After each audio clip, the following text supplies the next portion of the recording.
best part about it is it's all time stamped on social media when we release a product or they release a product. 5 of the 6 examples, they copied us and then sued us over it. So like reading through the lawsuit, you're just like, they sued us over the rectangular box, specifically the shape. And then you read their trade dress, and I'm going to quote it. "We do not claim the shape of this box and this mark, period," end quote.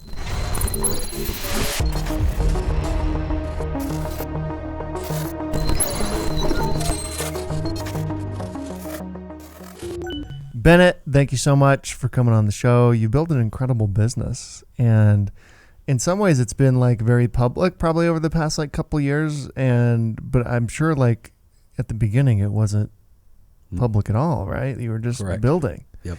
What had you start building a cookie company?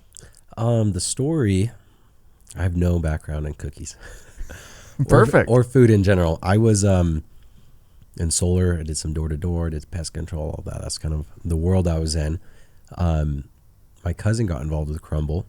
They were crushing it. This was in early 2019. Mm-hmm. So they just started franchising, I believe. And they wanted me to do sales, franchise sales. I was already set on doing solar. But I went in, met with them, I don't know, 20, 30 minutes. And I was like, no, this isn't, the opportunity for me. However, they said, well, would you be interested in buying a franchise? And I said, well, tell me about it.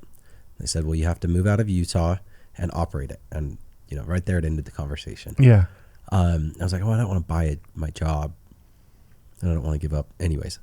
But I saw that there was, potential in it. And then a guy that I went to high school with, Mountain View High School in Orem, Utah, moved to Arizona and started Dirty Dough in November of 18. He posts on Facebook saying, hey, I have this cookie company. We sell out most nights and I want money to invest into a storefront. Mm-hmm. So I came in with him in 2019. He opened up March of 2020. The grand opening was closed because it was 2 days after the government shutdowns. Oh, wow. I was in San Diego. I'd started a solar company. I was running that, and Crumble opened up out there. They were crushing it. I think that store did like over $3.5 million. And I'm like, dude, this is the market. I'm going to be your first franchisee. Let's go. And he said, no, cookies suck. I want out. So you're kidding. Yeah. So he was, he's an awesome dude.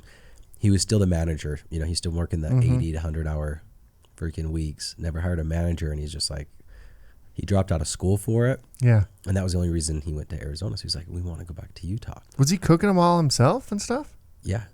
Yeah. So they were doing, it was out of his apartment. And then they went to a shared kitchen, like a ghost kitchen. Then they opened up that storefront. Okay. But yeah, he was in there every day just hustling. He's a great dude. And he said, no, I'm looking to sell. And I just listened to a podcast that said to build true wealth, you have to invest in real estate and businesses. Mm-hmm. And I'm like, oh, I got a handful of rental properties. But how do you buy a business? And literally a few weeks after that, he told me he wanted to sell. And I was like, I'm going to roll the dice on this one. Yeah. So I bought it from him January of 21. And the idea was I'm going to make this stupid simple to allow more people to franchise, kind of going the opposite of the Crumble model, that it's lots of labor, lots of employees. You have to be owner operated, to kind of go the opposite. Like I don't want people to have to buy a job. I want to make it more simple. Yeah. So how have you done that? I'm looking at 2 or 3 existing cookie companies: Great American Cookies, Mrs. Fields, Insomnia Cookies.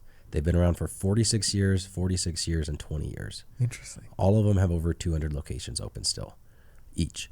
So how do you have a company that's been around for 46 years? 2 cookie companies, yeah, right? That's crazy. How do you weather all those recessions? Well, you have to have low cost of goods, low labor, low waste, small square foot. How do you do that? Well, you have to centralize all of your production. So Crumble, consumer facing, they crush it, right? Mm-hmm. Weekly rotating flavors, delivered fresh, and crazy flavors, all of that stuff.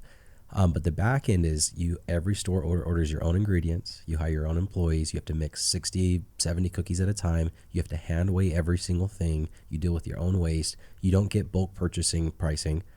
And it's just a lot. Interesting. So we kind of married the two. It's like, well, can we find a machine that can manufacture, mass produce multi-layered gourmet giant cookies so we look like kind of the Crumble, the chip model, but on the back end, we are replicating a model that's worked for decades with multiple companies.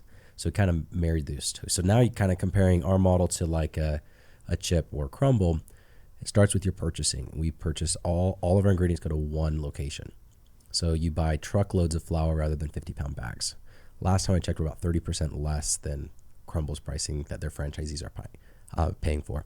Now, then we have to ship that, but that's less than 10%. So our savings are huge. And then you get machines and you mix thousands of cookies at a time rather than 65 cookies at a time. You use professional bakers rather than teenagers. Yeah. And then you weigh everything with a machine rather than hand weigh it. And then it's a lot more accurate. Quality control goes up, all of that. So yeah, kind of looking at two existing models and trying to take the best of both worlds. That's kind of like the In-N-Out model, right? Like they wanted to expand because they do exactly what you just said for all of their franchises. They have it all like centralized, and they're like, so how do you expand? Like, how do you go to other places? Because then you've got to open up other like kind of central hubs, right? When you expand. So In-N-Out does, because they do everything, fresh, never frozen type of stuff. Yeah. So they open up depending on where that's they can. True. Yeah. Well, you just Google how long does homemade frozen cookie dough, no preservatives, nothing, last in the freezer. It's over a year. So we don't have that issue. We can make cookies. Right now we're doing one production facility, and we'll probably go to two to do everything nationwide. I don't think we'll even need three. Where's your production facility? It's in Linden. Oh, right wow. off the Pleasant Grove exit. So you got to stay in Utah. Oh yeah, we're on the border. The street is where Linden and Pleasant Grove divide, but then you have Crumble kind of across the street. Yeah. And then you have Granny B's cookies there too, all in like that cool. Pleasant Grove area. So yeah, it's a lot of cookies. So where was the first franchise? The first store was in Tempe, Arizona. The first franchise was in Vineyard, Utah. It opened up 13 months ago, so June of last year, and now we are at 28 stores. So we've opened up 28 stores in 12 months, which has been that's crazy growth. That's crazy growth. How are you handling that? I don't know. I don't know if I'm handling it. We're just going. There's just so many bumps and bruises, and entrepreneurship and high growth is brutal. We franchised in December of 21. So it's been 18, 19 months. We've sold 360 something franchises, and now we're opening up, 1, 2, or 3 a week, and hiring a good team, getting some good advisors, making sure we're capitalized, a lot that goes into it. And then asking for patience as we mess up. Yeah. Because we're messing up, right? So you get the high growth, and there's a lot of negatives to that, but our model thrives off of it. For example, a year ago, we started selling these frozen cookie pucks delivered to the franchisees at $1.20. And then we reduced it to $1.10. And now we're selling it to them for $1. So in the last 12 months, we've reduced our cost to our franchisees by 20%. Yeah. At the same time, Crumble and other competitors have raised their cost to the consumer by 9%, and we match their pricing. So we've raised our pricing by roughly 9% in 12 months while reducing our food cost by 20%. So it's there's bumps and bruises, right, for the fast growth, but and then you get all of the economies of scale a lot quicker. So our model really does thrive off the high growth, and I think our franchisees roll with the punches because they see that the model is, typically it's half the labor, half the square feet, much less than half the waste, and a lot easier to run. Did you know anything about franchising before you started doing this? I didn't know what the difference between franchisee and franchisor was. It's kind of the most basic. Franchisor is who sells the franchises, franchisees who buys them. No, I didn't even know that. What is the advantage of having a storefront versus a ghost kitchen? Why not just be completely ghost kitchen? You could do that. That's how we started. Yeah. And a lot of companies do start like that. It's just your revenues are higher with the storefronts. People come in? Yeah, we're about 80% and 20% delivery. You're kidding. I would have said the exact opposite. Yeah, most people think that. And Interesting. I don't know where Crumble's at, but I think it's pretty similar to that. Historically, we want to be higher, especially if you involve the catering and things like that. We want more to come outside of the storefront, but storefront driven, and you look at those other cookie companies, that Insomnia, Mrs. Fields, Great American Cookies, they're actually all in malls. But yeah, it's that kind of impulse buy. You smell the cookies and you're like, ooh, I want one of those. I'm actually amazed by that. That's super interesting that it's 80-20 and the 80 is in person. So we did another ghost kitchen in San Diego. Right when I bought the company, I'm like, okay, I have no idea how to do anything with cookies. We opened up within a month. We opened up a location. That's sweet. And it was just a ghost kitchen. And but again, it was just, you just don't get how many people are on, and then the fees as well. You're paying pretty high fees. Yeah. So you're doing it through DoorDash. And, Yep. Yeah. We did all third party, and they'll charge you a percentage plus a fee plus this, and then you have to deal with the refunds more often. It's like, well, who's to say that we prepared them wrong and your delivery driver didn't freaking shake them up on his way out, So dealing with a lot of that as well, which I mean we do, but to not solely be based on that. Yeah, I'm always interested in DoorDash because there's the obvious positives for it and benefits to it, mostly consumer, but even probably some as a business owner. But it costs a lot. I don't think people realize it costs you more, doesn't it, to send? It's like $17 for a 4-box. Yeah, that's crazy. And it's like, or not for 4, just for anything. It's like $17. What? That's as much as the cookies cost. So and you negotiate that. Sorry, not $17, 17%, and it was at 26%, I think, when we started. And then as you grow and you scale, you lower those, and we expect those to hopefully keep coming down. We do an ice cream product as well. So we sell a lot of single cookies, and it's just not worth to ship a single cookie. And we sell 2 ice cream products. Really came up with those just to get rid of waste. What do you do with the day-old cookies? Oh, cool. Because again, looking at the competitors, you have raw ingredients, and with weekly rotation, there's a lot of waste. Well, we've taken that completely away. And then you have your, oh crap, I messed up a whole batch because I have an 18-year-old or a 20-year-old that doesn't, they're training, and you're throwing away batches at a time. We've completely eliminated that. But the third area waste is, what do you do with your leftover cookies? Well, they're still good, but you don't want to sell a $4 cookie, a day old. But you can if you mix it up with ice cream and put it in a shake. So we started doing shakes, and then we started doing what we call the dirty scoop. You get a bowl, warm cookie, which is a day old cookie, 2 scoops of ice cream, 2 toppings, the same toppings that go on the cookie anyway. Yeah. Can't deliver that. Yeah. So, but that's an amazing way for us to, like Arizona, especially because they push them, they push those products.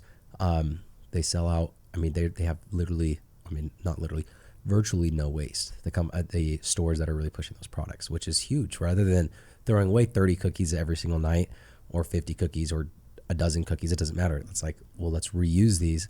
Not only reuse them, but reuse them in a very high margin item. I mean, shakes and ice cream, that's super cheap. You're just scooping it.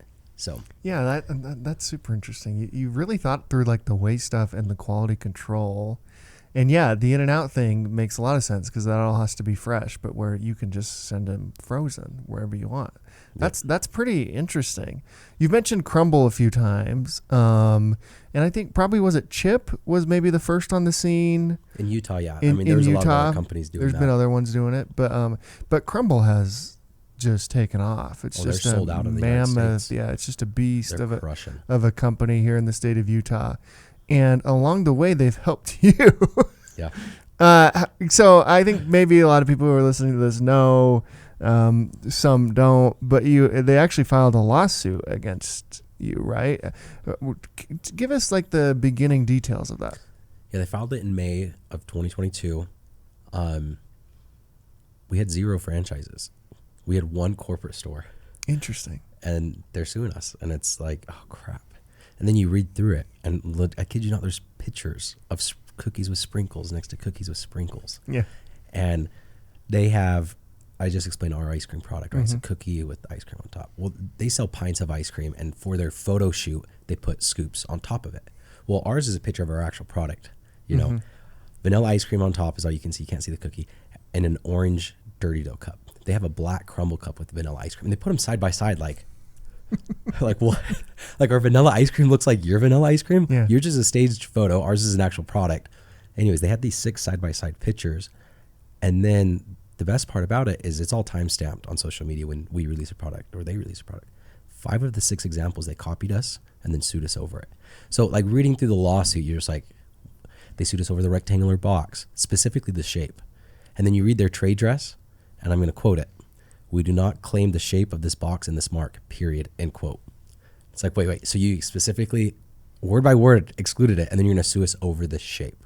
So it's complete BS. I don't know what rating this is. No, I did look it up on, I I looked it up on Apple Podcasts. I was telling you the 82 or whatever. Yeah. And it said rating clean. So I'm going to. Oh, we're clean? That's good.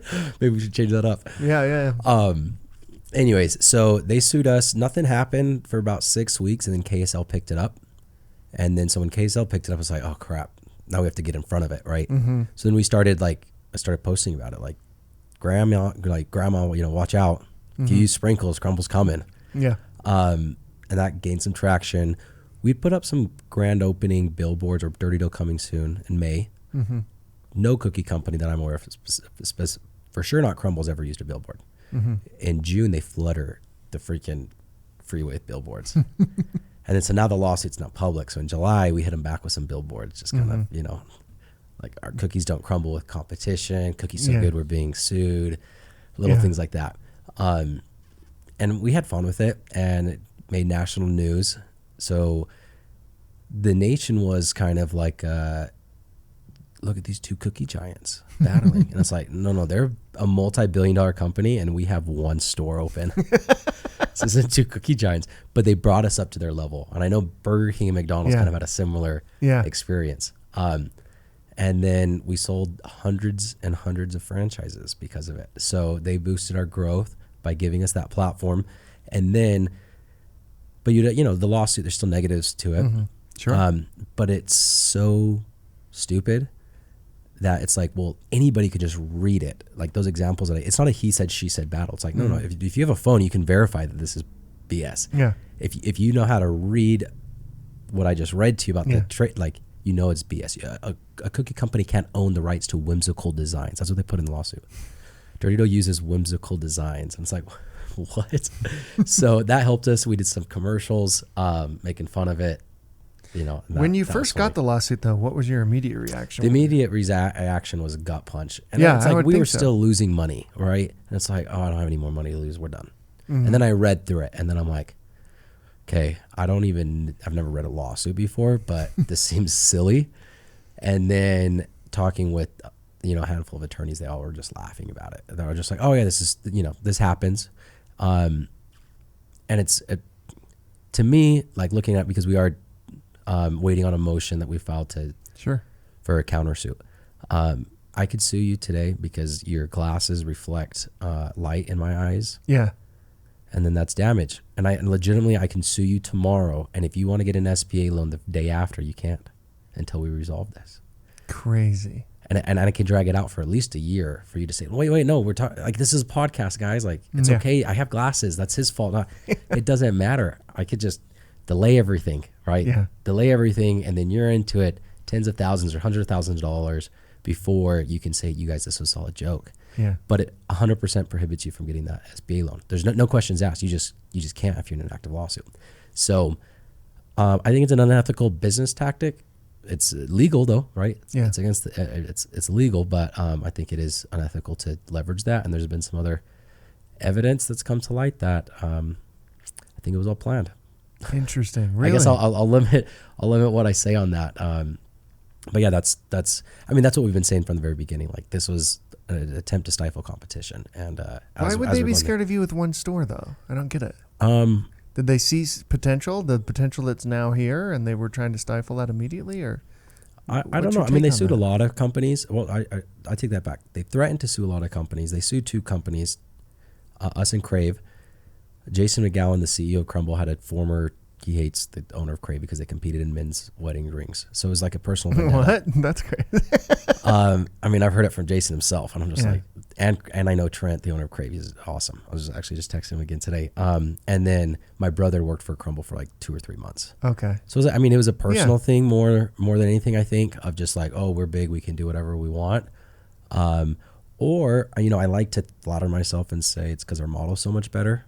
Yeah. Like, well, if we're buying flour at 30% less than you, and our average square feet on a lease place is 50 to 70% less, and we can operate with one employee, and we use our wasted products, and through ice cream, and it's just a lot. Our break even is like a half to a third is what we're shooting for. Obviously, depends on operations and all that, but that's what I like to tell myself. I don't know if that's true though. Is it hard to not take that personally?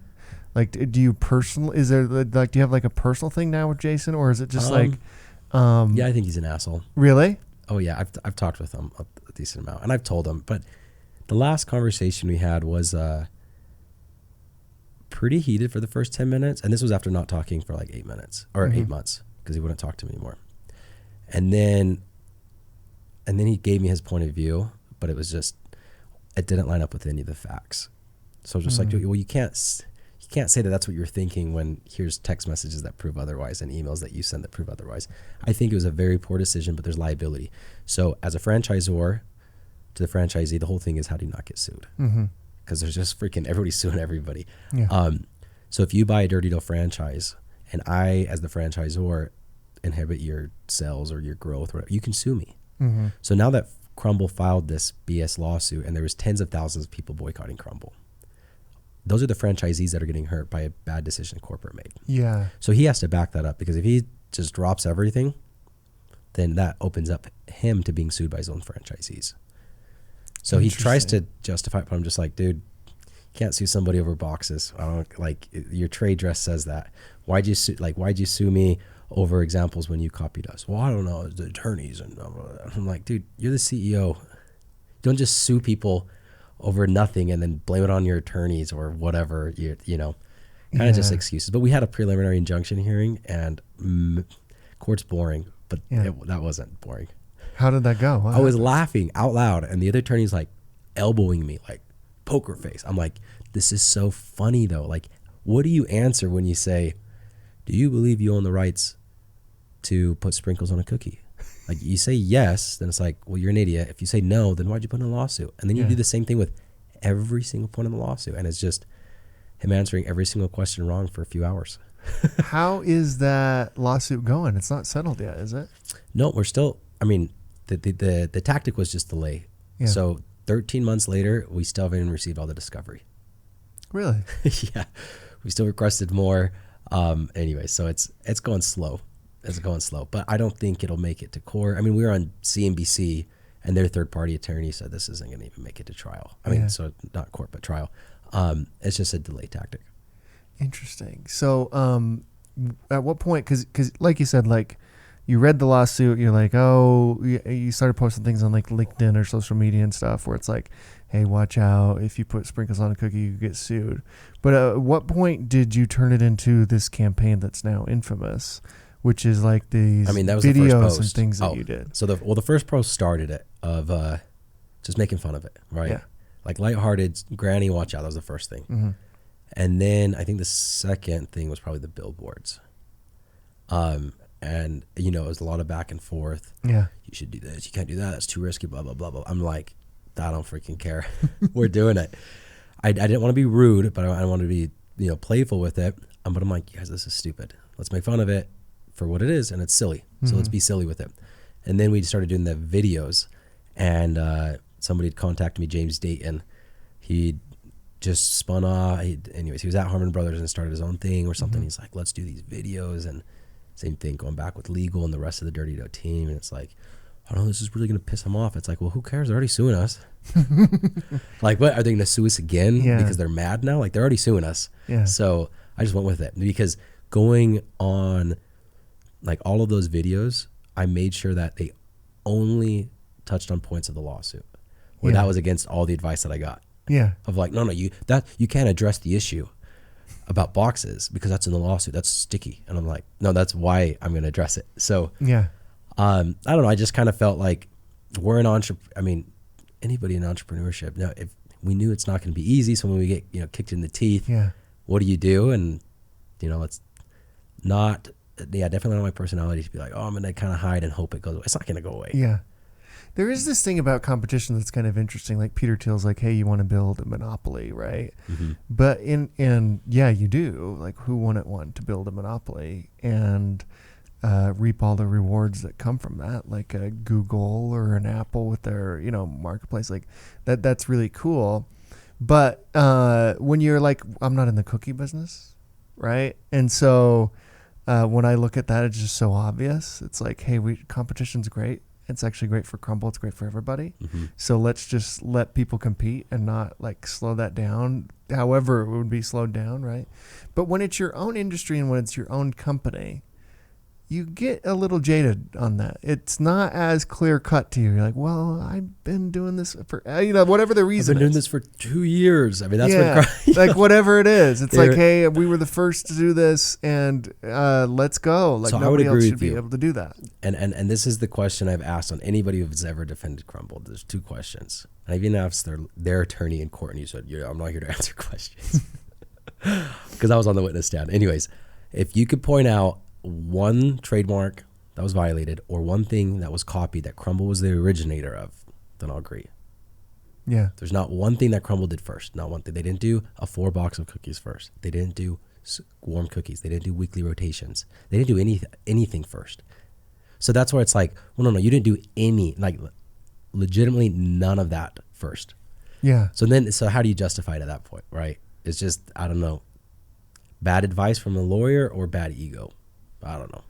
Yeah, it's really easy to see from the outside in. I imagine it's harder for like a Crumble or whoever else, like a Google, like, these people who like take over, they'll just acquire companies or, sue to kind of like wait out the clock and, all that type of stuff. All the time. Like, and that it's so easy, I think, for those of us who aren't in any of those businesses to be like, Facebook shouldn't be able to do that, or Google shouldn't be able to do that. But then, like, when you are those businesses, it's like, well, it's probably what I would do. Yeah. I'm not saying Depends that I your would. motivation, Yeah, right? yeah. Like, it's probably it's probably a good move, Mm-hmm. which is, like you said, potentially unethical, but like legal. And so somehow we need to figure out how to not allow that. And it needs to be like, because if you think about like Facebook and Google and these like really, really big monopolies, what they have going for them is lobbyists and political power. And the bigger that they get because of that, the more power they do get. So it's always better for the consumer to not have a monopoly. So it kind of depends on, again, your goal. Are you what is driving your decision? So like when I'd sold my solar company, I kind of went through like some soul searching and made sure that I kind of vowed to myself that I'd never do another business that wasn't purpose-based and had to give back built in, and constructed my mission statement, which was all about joy and fulfillment, despite life's dirtiness. So like, how do you find joy and fulfillment on a day-to-day basis? So in my mission statement, it wouldn't make sense to sue somebody because it's like, I'm fine being it doesn't matter how big I am. I could still get joy and fulfillment as a 1-store company or 300-store company or 1,000-store company. But if my goal is to make as much money as possible, then it's easier to justify. There's a million ways to justify. I'm protecting my franchisees. Sure. Right? Yeah. Because if he felt that way, then that's the right decision. If he really felt like he had a leg to stand on, which I think the only way he would have done that is if he got some legal advice that somebody convinced him that he did, or he just made it up anyway. And like, hey, you have an obligation to your franchisees to not let these companies come and compete with them. Yeah. But again, you just read the lawsuit and it's like, well, no, you don't. Like that's legally you don't have a leg to stand on. So then you can argue, against it. But a lot of times maybe you can argue the other way. John Richards is one of our advisors. Oh yeah. And he's like, this happens all the time. It's usually in the tech space. Happens all the time. And he says Utah's, the banner child of, you have an idea and you think that you're the only one that has the rights to do that, and you feel like you have some, in his words, a God-given right to be the one and only one that operates that business. This happens all the time. Yeah, which is so fascinating. Like I wonder like what the solution for it would be. I've actually thought about this a good deal, particularly on the tech side. It's like Google, Facebook, whoever else, the big companies, Apple, who get to spend all this money, and they have lobbyist teams in Washington, D.C. And we're talking like millions, potentially even billions of dollars every year, right? Oh, for sure. To make sure that they get to be a monopoly still. Like the way I would fix that is like, you can spend money on lobbying, but not for yourself. Every other industry but the tech industry, and you have to spend money for competitiveness. Like what you lobby for is competition in every industry, but you can't lobby for your own industry. There you go. Then obviously they would just stop lobbying. But. Going back, you kind of the easy justification, all that. But what is America and what is capitalism and what is a free market? So again, motivation. If your motivation is like, well, I want to respect and abide by the spirit of this country, then it doesn't matter if you want more money or not. I mean, it just what's going to override it, because the more that is allowed, the worse it is for, I mean, the consumer. Last week I spoke with the owner of So Delicious. With Crave, we had an hour-long call with him. Is that Andrew Smith? No, he was in Swig. Oh, Swig. Sorry. Yeah. Sorry. So Delicious.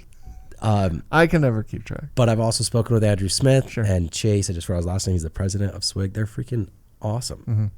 Andrew helped us out a ton from the beginning with developing a corporate store model, just giving us some advice here and there. Cookie Co., the owner of Cookie Co., they have a dozen or two dozen locations. Texted me this morning, hey, what do you guys do, because we're getting grand opening delays? Boom, hear this. Who do you guys use for your sign? This is who we use. How did you do this? And it's like, we all help each other. Yeah, you're growing the industry, which makes the pie bigger for everybody. And what I've seen in Utah, the dessert space is just so much more competitive than anywhere else. So I started reaching out to the owners of these companies within the last month or two, and had an amazing conversation with Ruby Snap. She was wanting to know, should I franchise, should I not, pros and cons. So I have some experience, so I shared with that. And then she's sharing her experience with marketing and how she gets morning sales. We started implementing some of that, and it helped out, right? And then it's like, okay, the owner of Waffle Love, and then the owner of Cookie Co., he's like, oh, our best bang for our buck is we go hang flyers, like come in for a free cookie, no purchase necessary. And then you can get people in quick, and then Crave is like, this is how I track that. It's like we're all collaborating. And then after speaking with, and I know I'm missing a bunch of companies, Everbowl has like 60 something locations. They in the dessert kind of acai. Pretty much everybody's like, let's do this monthly, rather than just me talking to all of them with our marketing team. It's like, let's get everybody on a freaking group call, and it's so cool to see that. It's like, that is cool. We literally all have stores in Utah Valley, but we're sharing marketing techniques with each other. Yeah, it's like this cool mastermind group of the people who are growing companies like that. It's just 1,000% different perspective of, I'm going to sue everybody for nothing, and hey, let me tell you what's working. And it's like, well, what's working for us is when we spend behind a PR article, we get the best ROI. Yeah. So go get some PR articles, and then people start doing that. And I spoke with the owner of the franchise of Cookie Plug, not the owner of the whole thing. It's just the franchise here in Provo. Same thing, sharing what's working, what's not working. And I do think that's the better way to go for just satisfaction in life. Maybe going back to that joy and fulfillment, and not trying to freaking cut each other's throats, but it's like, how can we help each other out? How do you think about competition when you open up in other places outside of Utah, though? Do you have that same mindset, or is it like, I'm sure there's a version of Crumble or whatever else in other states. I don't know that for sure. Not really. Is Crumble kind of like the market leader? Oh, 100%. 100%. Oh, okay. In the gourmet cookie space, it's us next, and we're at 28 stores, and they're at 850. Yeah, that's crazy. Yeah. So, no, it's definitely them. No, I mean, I see it the same way. Here's the deal. It's food. It's a preference.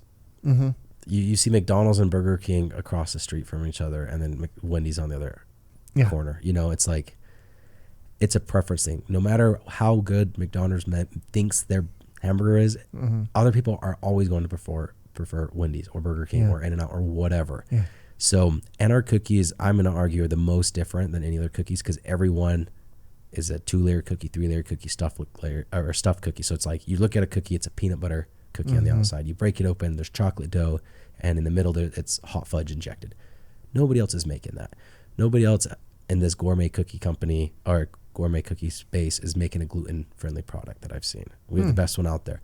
Nobody else is doing a protein cookie. We have an amazing cookie with 25 grams of protein that tastes super, super good. So it's like, and we don't use any frostings. Like Crumble do a half inch of frosting. So if you like frosting, you're going to go to Crumble. And if you don't, then you're probably going to go to us. So, it's fine opening up across the street. Our products are very different for being both in the cookie space.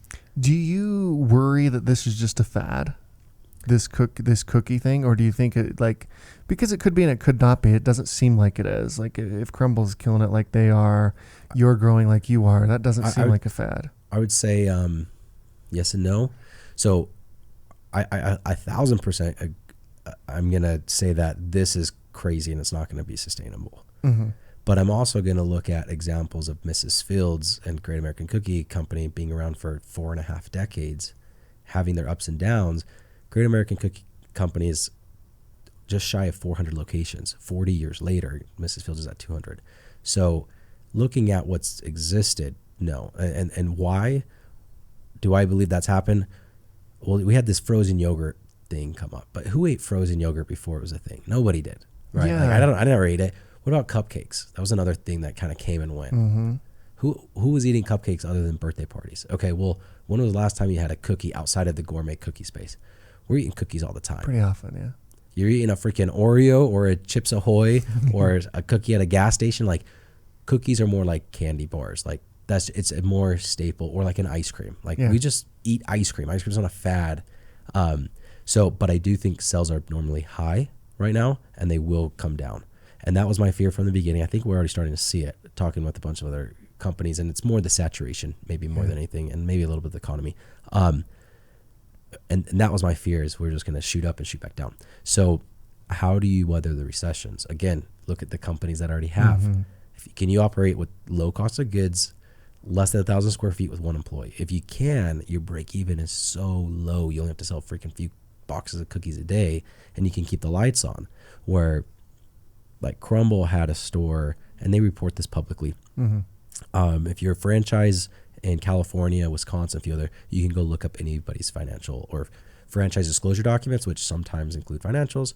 So they said their lowest store did $589,000, that's a great top line for your lowest store to do. Yeah. But they reported $160,000 loss. So it's like, okay, well, that's not sustainable. That's not going to be around in a year or two, let alone 5 years. Or you look back 2 years ago, similar numbers. It was a little bit higher. Their lowest store did 734, phenomenal. But they only made 33,000. It's like, in the dessert industry, if you're not getting a gigantic ROI at $734,000, I don't think you're going to be around here, according to every company in the dessert space that's ever existed.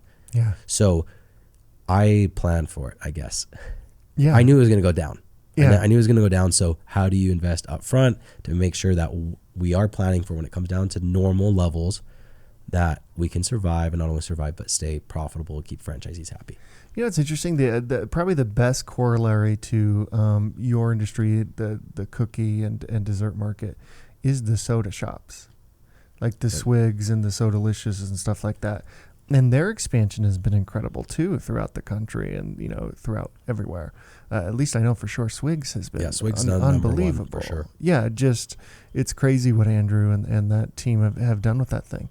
But I don't see that slowing down either, because everybody drinks soda. Yeah, it's just a little spin on it. Yeah. Right?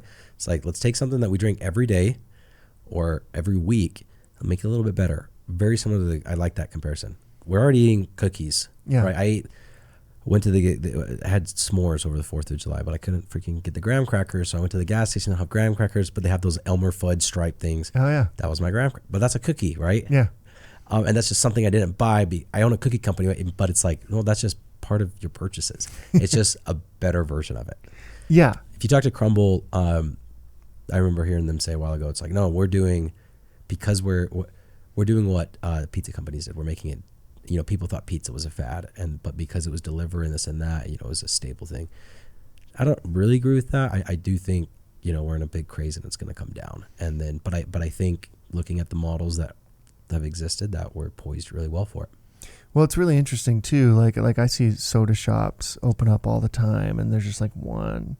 Like, for example, I used to live in Salem. I live in Mapleton now, but in Salem, there's been 2 soda shops that open up. The soda mix. Salem's small too, by the way.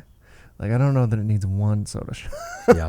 But it now has 2, right? And I think both of them are just like, those are the only shops that exist. Or I could be wrong about that. I have no idea. At least one of them, I know it's the only shop that exists. And like, what are you doing 5 years from now? Like, how does this work for you? And I imagine there will be some consolidation in your industry too, where there's like, there's these companies that maybe have like 3 or 4 franchises. They either get swallowed up or go out of business. Yeah, or go out of business. Do you think we'll start seeing some consolidation? Would it make any sense for you to acquire another company? No, because it's so not easy with the to sell franchise one. model. Yeah, yeah. And then if you're acquiring it, you have to go by their existing rules, right? And their existing rules aren't requiring them to buy because people say that. Well, why doesn't Crumble just do what you guys are doing? They have the money to do it.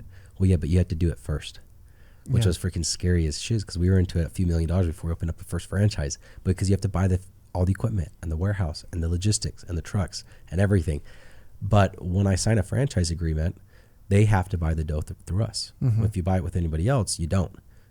You have to buy your own mixers. So you do this huge store build out, spend $750,000 on a crumble. You have your own mixers, all of this, 2,000 square feet, and then we come back in and say, hey, throw away your mixers, keep paying your 2,000 square feet, even though you only need 1,000 of it anymore, and then you have to buy the product from us. You can't legally. They have the option to say yes or no. So and then you don't have consistency, so you just can't do it. So like, I don't think we would ever do that unless they would, convert completely. But at that point, they're kind of just going out of business.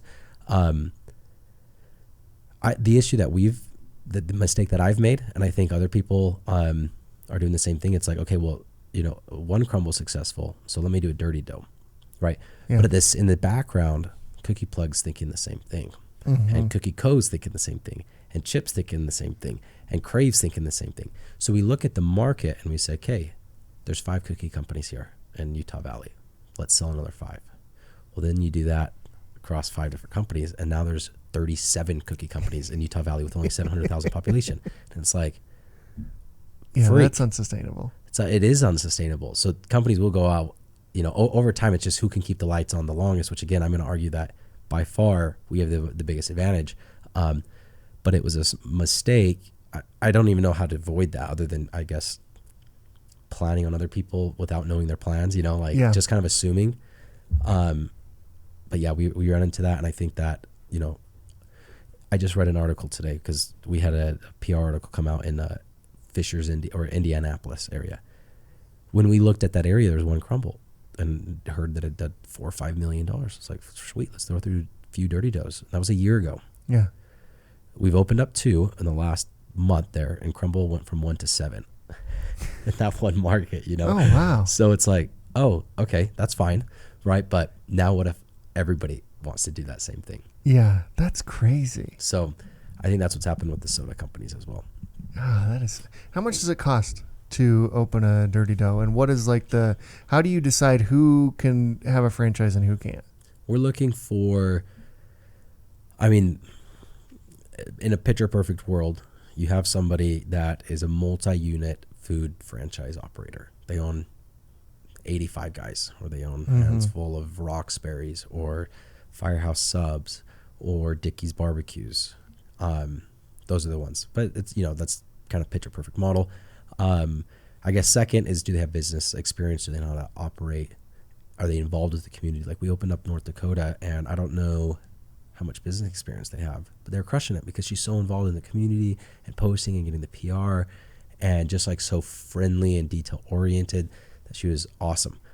Cost like $250. I would say most of them are opening up for. It's about $50,000 for the franchise fee, $50,000 for equipment.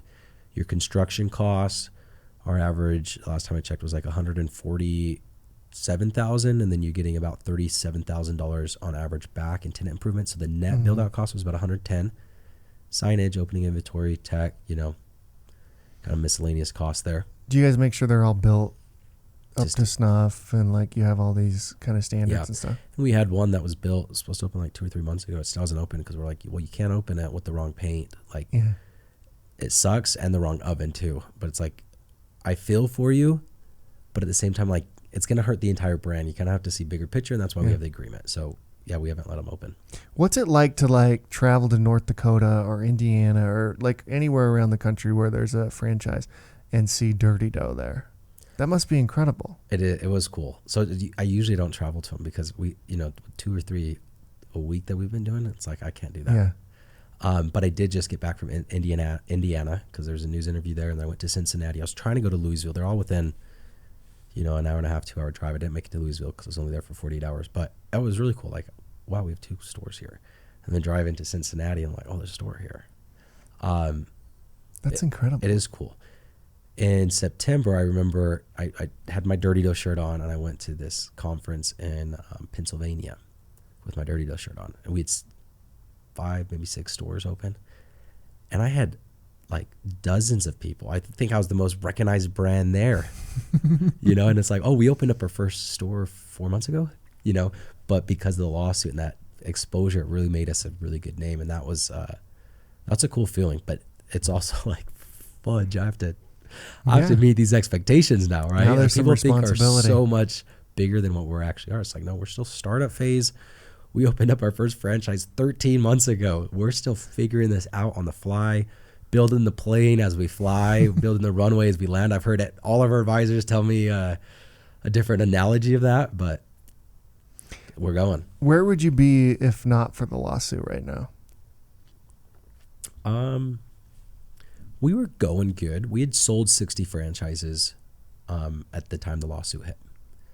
So, but also you kind of sell, it's kind of personal network, right? So we wouldn't have been, I think the rate of selling franchises would have greatly decreased. Mm-hmm. Instead, obviously, went from 60 to 360 within 12 months. Most of them, heard about us from the lawsuit. So I think we'd be, going, but it's like you sell 30, but of those, we sold 60, but of those 60, maybe we had 10 franchisees. Mm-hmm. So they spend around 6, and they're going to, take 3 years to develop those. Yeah. So we wouldn't be at 28 stores open. We have 85 leases signed, including the stores open. So pretty much guaranteed by the end of the year, we'll have 85 locations open, which I would have never imagined, from the time of opening our first location to having close to 100 stores open within a year and a half. That's incredible. Are you only in the United States right now? Yes. What's the plan there? Like, what does Europe think about cookies? Yeah, is it it Middle just East, different? actually. Middle East loves it? We have a lot of people contacting us about the Middle East. We have a few people in Europe, dozens from Canada, South Africa, India. We do have the most simple food franchise model that exists. So we've had a lot of people reach out, and it's kind of, we'll get there. One of our investors was the VP of Domino's. He opened up the Europe market, the Middle East market, the Africa market, retired, brought him back out of retirement. He invested, he's buying franchises, and we're just finalizing agreement to do Dirty Dough International. So we can't take our eye off the ball of Dirty Dough US, right? Yeah. So my thought there was, well, if you can develop the plan kind of in the background by yourself for 6 to 12 months while we focus here, then, we'll provide more resources. But he's like, oh, it's a long process. There's just things that you have no idea. He goes, we opened up India and we realized that based on our projections, India didn't have enough cheese in the entire country. So then to support Domino's. Oh, so we had to start making cheese factories. He goes, you'll run into these supply chain issues in these other countries that you've never heard of, that you can't get sugar or whatever. And you're just like, what? So he goes, you need to do a lot of due diligence and really plan it out. And I was like, hey, I don't know anything about that. Corey, come help us. We do have a CEO that's franchised internationally. Maui Wowie Smoothies and Coffee was her company. She did a few different countries. So it was mainly mobile based. So like food trucks, trailers, which we're also doing, which I'm really excited about, especially, if as the economy tightens, that's the way to go. Yeah. Move your business around. That's even half the cost of, our already much lower cost than a crumble. No signing a lease. You're selling your cookies at a higher margin. How do you do that? Do you help them build the trucks? Or they just buy it from us. Just buy it directly from you. And Yep. the food truck thing is really interesting for just if you get the right events, you crush it. You'll do more in a day than, a franchise will do in a week or so. That's crazy. At a higher margin. Yeah. That's incredible. When I say you, I'm meaning other companies, because we just started it. Not making revenue claims. Trying to avoid more lawsuits. What's the plan though? Big picture, 5-10 years from now, where's Dirty Dough? The goal is 1,000 stores open within 5 years. Okay. And we'll have some internationally at that time. The bigger or the more important goal is kind of going back to the joint fulfillment side. And how do you obtain as much joint fulfillment now, right? Despite life's dirtiness in myself and others. So how do you spread that as much as possible? I think that's all about mental health. Your day-to-day, whether you call it mental health or you call it mindset or you call it whatever, what we're doing, every franchise we open, we'll fund a mental health wellness center or a calmness room or whatever, different schools call them different things. But you convert an old classroom in a K through 12 school into a place where kids can pop in, leave class, they come in, and how we're doing it is there's two main objectives. One thing is teaching kids what emotions are and how to identify those. So I'm going to come into this room and there's a list of emotions. I'm going to check in. I'm feeling anxious. Scale from 1 to 10, I'm feeling a 7. And then you pick different science-based activities for 10, 15 minutes. You grab a timer depending on the school. And you see now you're practicing different techniques on how to regulate those emotions. So I'm going to choose a guided meditation course. And after 10 minutes, I leave more anxious than when I came in because maybe I have ADHD, right? Well, at least I know that doesn't work. So now the next time I'm going to choose a breath work session. I'm going to choose something else. And breathing, if you have ADHD, is a lot easier. It's still hard with ADHD, but at least you can focus on your breath rather than just like try to be still, right? Yeah. And now I'm leaving at an anxiety level of 3. So that's what I wish that I knew. I mean, I'm doing these things like this morning I did a meditation. I do these different breath work sessions all the time. Because I'm so freaking stressed. Do you use one of the apps or do you do Transcendental or what do you do? I did Waking Up. It's Sam Harris. That's my favorite one because he, for somebody like me, that's very logical. And it's like, well, I want to know why I'm meditating. I don't want to just meditate. I want to know the purpose of it. Mm-hmm. And he's just a lot more, he just explains it a lot more that in my language, I guess. But I've used the Calm app before and the Headspace. Mm-hmm. Today, actually, I didn't even do the waking up. Now I'm thinking, I went outside for whatever reason. I feel better outside now, so I'm outside on my porch on my couch. I did these the physiological sigh. Andrew Huberman is a science podcaster. He says that actually has better results on average than meditation. And it's just breath through the nose, deep breath in the nose, and you kind of pause when you're full, and then you take another little half breath. So you go, and then a long exhale, and you do that 2 or 3 times, and it calms your nervous system. So I did that a few times, and then I was listening to binaural beats, 40 hertz. So you have to use headphones, and it's the frequencies are slightly different, but it increases focus and alertness. Oh, interesting. So I did that, and that's kind of just more of a still meditation. I'm focusing on the sounds and the vibrations going through my ears as I was doing some different breath. And I'm like, I feel like a new person after that. And that only took me, I did it for like 5, maybe 10 minutes, probably only 5 minutes, because then I get distracted. I'm like, oh, I can't forget that idea. I got to start working again.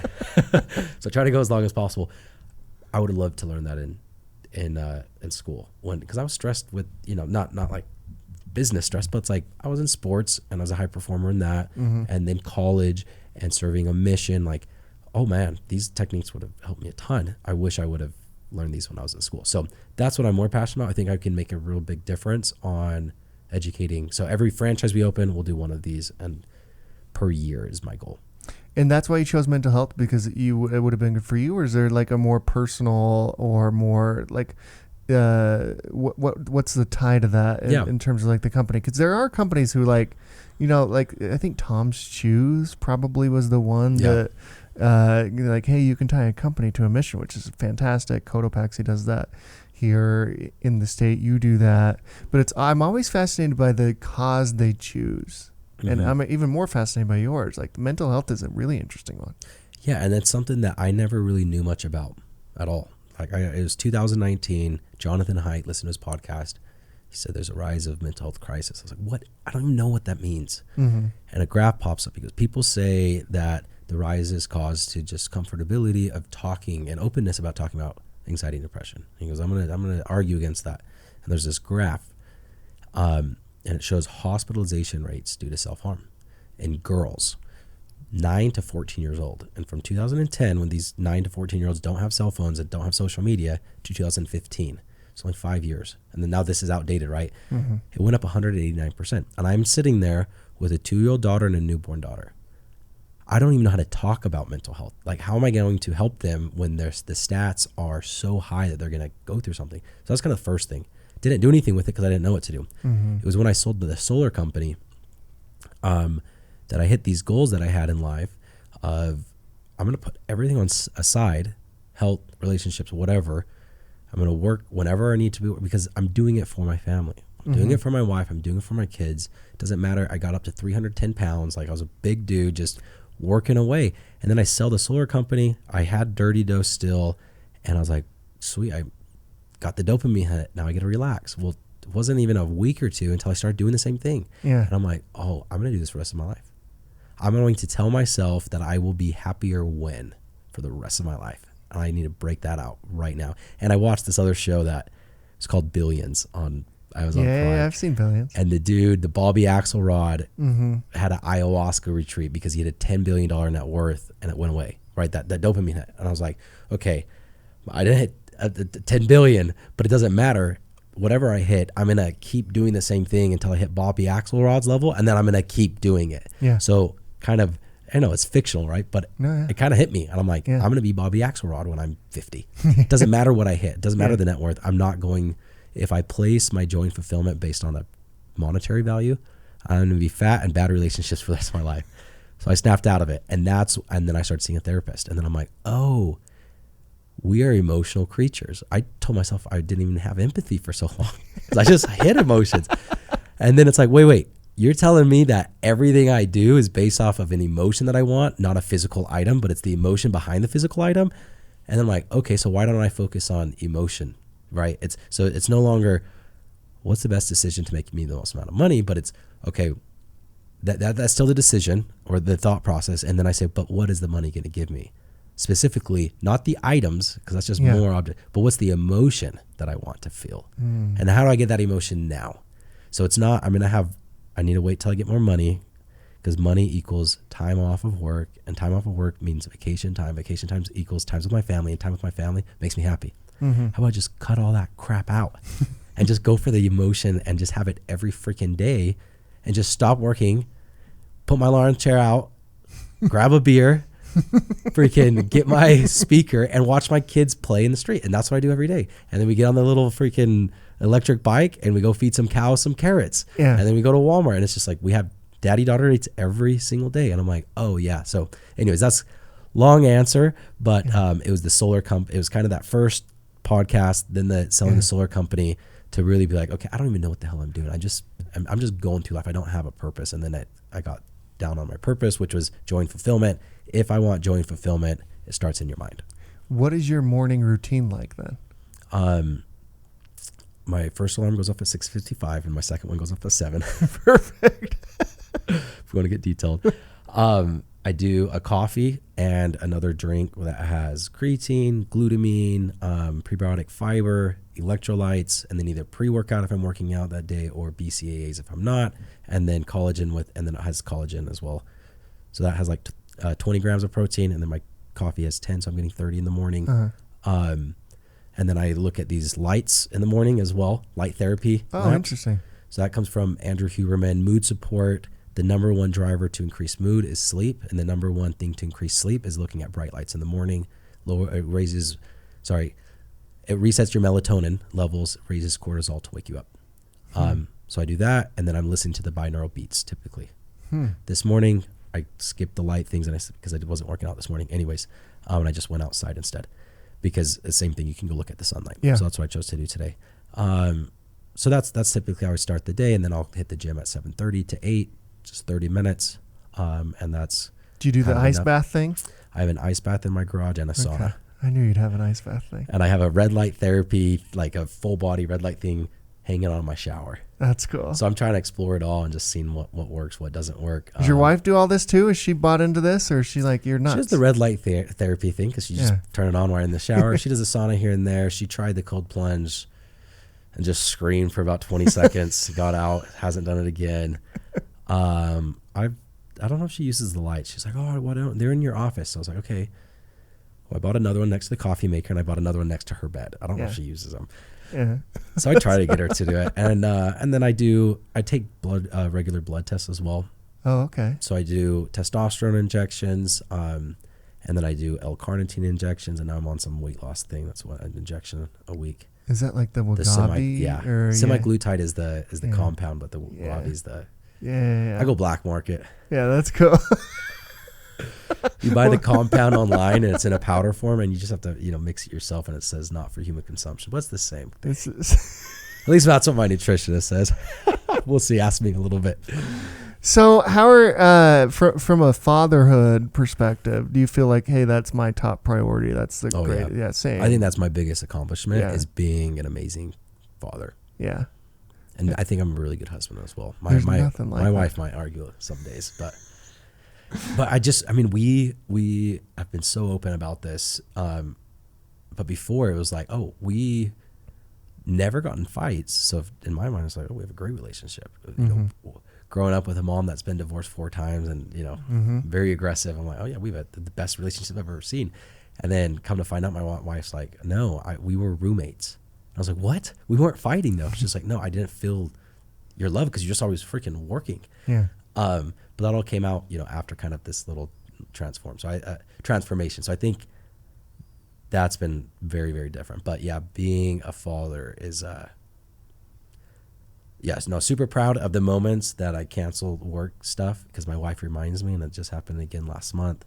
Had these meetings lined up in Vegas. We're getting in the Raider Stadium, all of our cookies, meeting with a big influencer down there, a big real estate guy, one of the guys that owns the Top Golf, and had all these meetings lined up. And then also on the calendar, Mia's kindergarten graduation. So I didn't really think twice. I'm like, oh, Mia, sorry, I'm not gonna be able to make it. I have this trip planned, yada, yada, yada. What do you want to do before? What do you want to do after? And then my wife's like, told me that. She's like, she's only gonna graduate once. So I'm just like, okay, like not for her, but for like me, I'm like, yeah, that's 100% true. Texted everybody, told them why. Yeah. Like, I'm sorry, there's a confusion on my schedule. I have my daughter's kindergarten graduation, and I expected everybody to be like, oh, I don't know what I expected. I didn't care though. Yeah. It's like, it is what it is, and everybody was like, oh yeah, no, totally, let's reschedule. And I went the next week, and I got 4 of the 5 meetings rescheduled. Oh, that's sweet. But I'm like, I didn't miss that. And looking back, you'll remember that more than the meeting. Oh, 100%. Yeah. I already forgot about the freaking meeting, So those little moments, I think, I don't know, there's this culture of like, work hard. And it's like, I don't know, find somebody at their deathbed. They're like, oh, I'm glad I worked during my daughter's kindergarten. I mean, maybe they're out there, maybe they're not. I don't know. Yeah. I assume that there's not too many people like that out there. Well, dude, what you've built is incredible. The brand, you've built an incredible brand. You've taken advantage of some adversity and really made it into a positive. Congrats on everything you're doing. Thanks for coming on this show too, man. Yeah, I appreciate it. Thanks for having me on. Okay, thanks.